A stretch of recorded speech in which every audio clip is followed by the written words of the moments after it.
Thank you.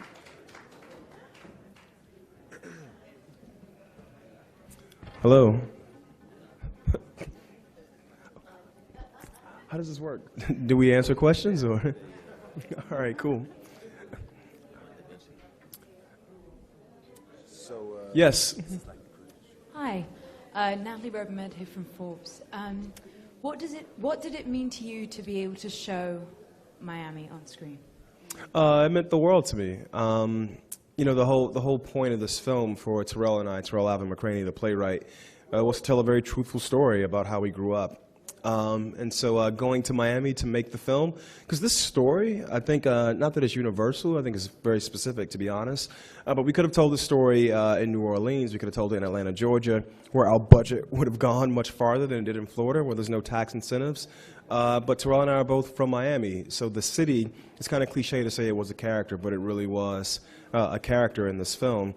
And whenever people see this movie, I feel like they come to Miami. They sit down with us. They experience what it's like to grow up there. And so to have all these journalists from all over the world have taken this trip to Miami and awarded the film, it's proof positive that we did the right thing by sticking to our guns and shooting in Miami. GMA Philippines right in front of you guys, directly here. Hi, this question is actually for you, Janelle. Janelle, this film deals with one of the toughest things that some people go through in this country, being young, especially African American, coming out. And I know you are actually going to be performing on Ellen in place, Kim Burrell isn't going to be performing. How is that after her kind of anti-gay speech, and then you being in this film and kind of dealing with that topic and now performing on Ellen instead of, you know, Kim? Well, we've already made the appearance. I was on Ellen last week. And, you know, I'm pro-love. I've been very supportive of love. And at the end of the day, I think that no matter where you come from and who you love, you deserve to have a right to the American dream and to also have your story told. And so I'm so thankful to be a part of this true American story. I'm thankful to be a part of a cast and a director who is pro-inclusion.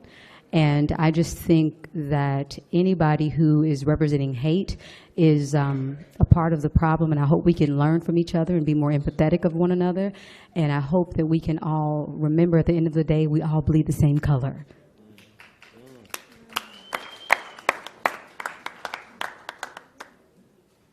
Jeannie Wolf. Barry, you said this is not a universal story, but by being so specific, that's what makes it universal. Whether it's the same problem, the same fight, the same background, why do you think people are responding the way they are? You know, for me, I'm all about process and the process of making this film. Going back to day one on set, not to day one of award season. Day one on set wasn't about making a universal film. It was about getting it right and being very specific to where we were, what the actors were giving us on the day, and trying to speak truth to power in that. And so I think in doing that, I think the movie touches people because they see the authenticity that we put into it. We weren't trying to do anything but tell our story. I think people respect that because often you try to tell a story that you believe someone is going to be willing to pay to hear. That was not our goal. Our goal was to just speak truth to Terrell's experience and my experience. And I think in doing that, you can go to Kathmandu, you know, or I could say I've been to, you know, you can go to London or Rome or Toronto or Telluride. These places so far removed, or the HFPA, the Philippines, you know, to Russia, all these different places. And people respect the fact that, oh no, I'm not trying to make a story that relates to you and your place. I'm just telling a story about my place right here, right now. And I think we need more of that as we move into the next 4 years of life on this planet. Congratulations. Thank you, my dear. Woo. Hello. Hi, this is Mandalit Del Barco from NPR News. I wanted to ask you, Barry, when we spoke for a few months ago, you said that your mother hadn't seen the film yet, and I heard that you dedicated this award to her. Has she seen it? What's your reaction? What do you want to say about your mom? You know, I think she wants to watch it on the small screen, which as a filmmaker, I'm like, no, you should see it in the theater as big as possible. But I think she wants to make her peace with it, you know, woman to screen. You know, I think she wants to engage the story on a one-to-one level, not in a room like this with a bunch of, I say for her, strangers. I do think we've been talking a lot more. The conversation has accelerated. As I will say, Naomi has given all these interviews. Every interview you give, my mom watches. and she has seen, I think, the care and the thoughtfulness that Naomi put into portraying her. And I do think she's getting, you know, I can't rush her bit by bit, bird by bird, but she's a step closer to, I think, sitting down and watching, in some version, you know, myself and Terrell's depiction of herself. So, hello, Barry. Yeah, I would like to ask you, we've seen that there's a lot of people that are like pretty liberal and have like progressive ideas.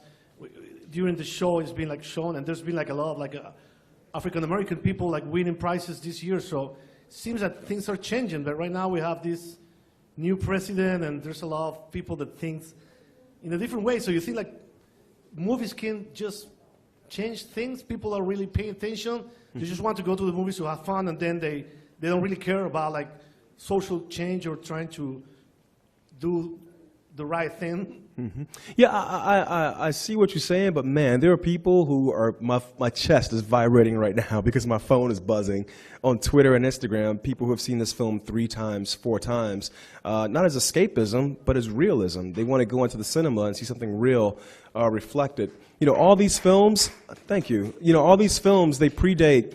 No one could have anticipated that we would be sitting on the president-elect that we have coming into office in the next 12, 13 days. However, we all made these films because we felt something was lacking in the soil at the root, these stories that hadn't been told. And I don't know if it was that these two things were coming together at the same time, but we're here now, you know, and we have to keep telling these stories very truthfully and honestly. And we have to give people things not to escape to. There's room for escapism, but things they can run to reaffirm that, not that all lives matter, I don't want to step into that, but that, you know what, if you're feeling something and you want to speak it, you speak it, and someone there will be there to hear your truth. And I think that's been the experience of Moonlight so far. Hi, over here in the center. Congratulations. Personally, Moonlight's my favorite movie of the year. I wanted to ask the actors how specifically you guys acted against each other, especially in the 3 different acts, and how each relationship was different moving forward in the story. Let me just say that one thing that we didn't do was act against each other. We always acted with each other, and this was the greatest joy of my career.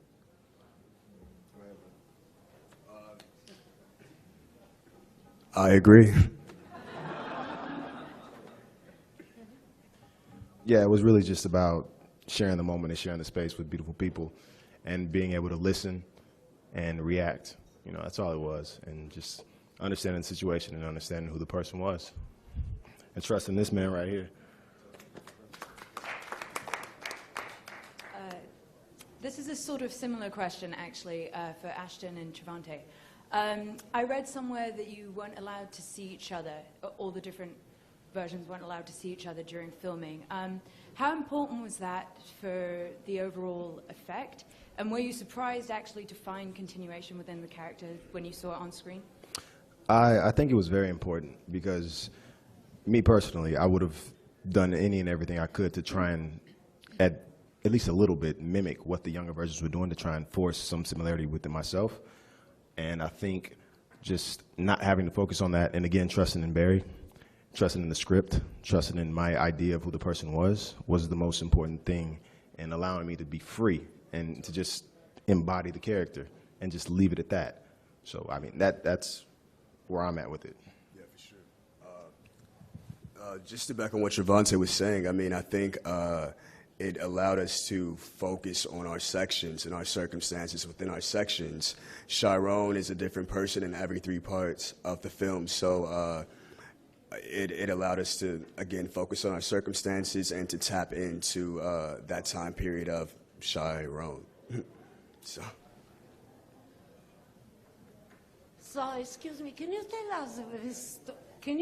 us the story of the production of the movie? So the movie was sold all over the world. Italy will release in 2 weeks, for instance. Brad Pitt and Plan B, I think, that are involved in the production. So can you tell us how was difficult to find the producers? In how many countries did you sell the movie?